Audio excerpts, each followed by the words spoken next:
People of the world, the preseason's over. We got through it. We survived.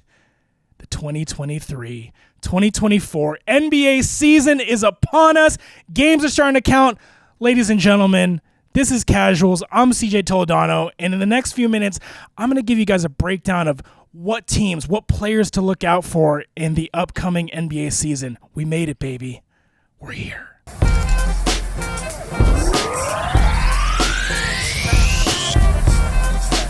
Right off the bat, actually, I'm changing it right off the rim. This is a basketball show, right, Max? Looking at Max, our producer behind the camera. I want to talk about the Lakers. I want to talk about the Nuggets. Now, the Lakers, who happen to be my team, yes, I'm going to show a little bit of favoritism to them. They're back, and they're better than ever. And I think not just because of the pieces that they added, but because they got Austin Reeves. His breakout year has come and gone. He's nestled himself right into that starting lineup. And to me, there is no better fit for him other than maybe like the mosh pit of a Little Dicky concert. In Denver, okay, if you have a brain, you know I'm scared of Denver. The whole league is scared of Denver. They quietly won that championship that, people are like, oh, they're beatable, but they kept their core together aside from Bruce Brown. Definitely talk some shit on them on the way out. The thing I'm most scared about the Nuggets is that Jokic had the most joyful summer. Just partying, dancing with his brothers in his home country, petting horses, running with horses. He brought Aaron Gordon out there. I just feel like he's entering the season with so much joy that he might actually take it a little bit more seriously and treat it like it's not just his side hustle to his horse gambling career. And then the Suns, they've formed a super team. They've got KD, they got Bradley Beal, they got Devin Booker. And what people are not remembering is that they got Grayson Allen. He is like a super bully. People are talking about super teams.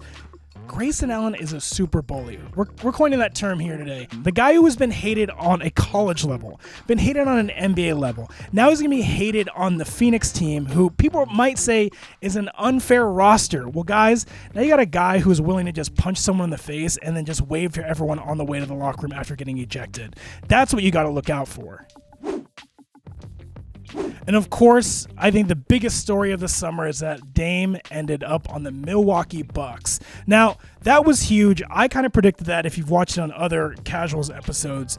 But what was surprising is that in getting Dame, they had to get rid of Drew Holiday. So Drew is now in Boston. So you got Dame on the Bucks, and you got Drew in Boston. Huge gets, but at the end of the day, now you have two cities that are just going to be forever mourning the loss of their two favorite white guys.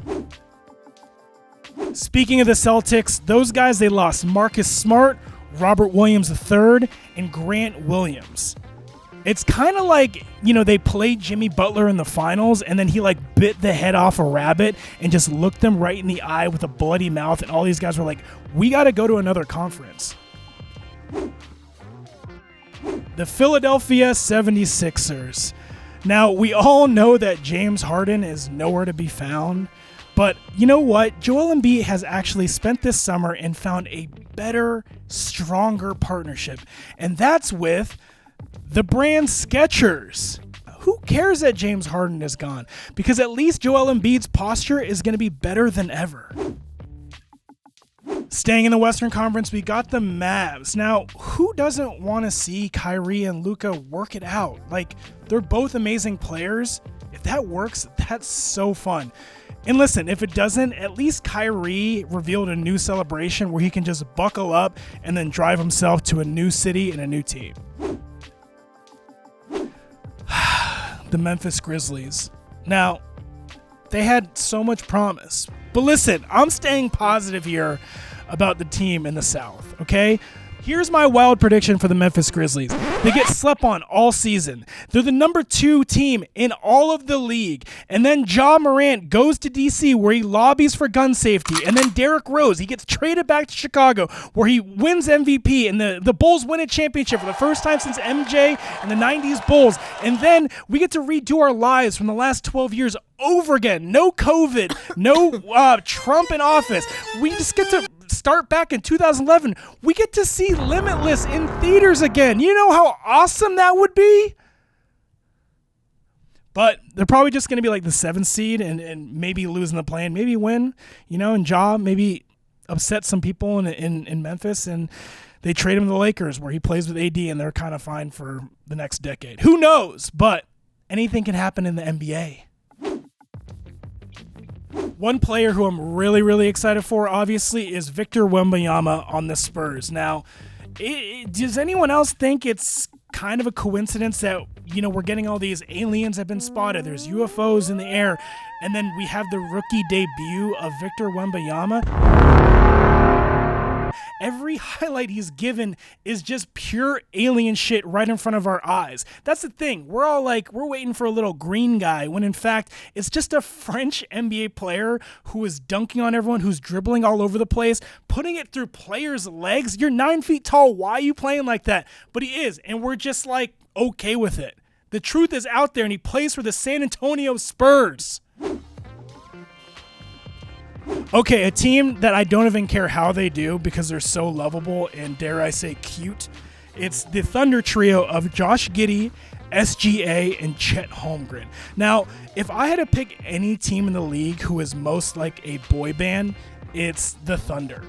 Those 3 guys, just like so lovable, incredible moves on the court, just wowing teenage girls everywhere. I made up that last part. They're just wowing me, a 36-year-old man. But it's like Sam Presti kind of reminds me of Lou Pearlman, just like strategically and intelligently putting together these pieces that will eventually just be the most dominant forces in all of the world. Like if Chrome Hearts doesn't have a flagship store in downtown OKC, why even have a business in the first place?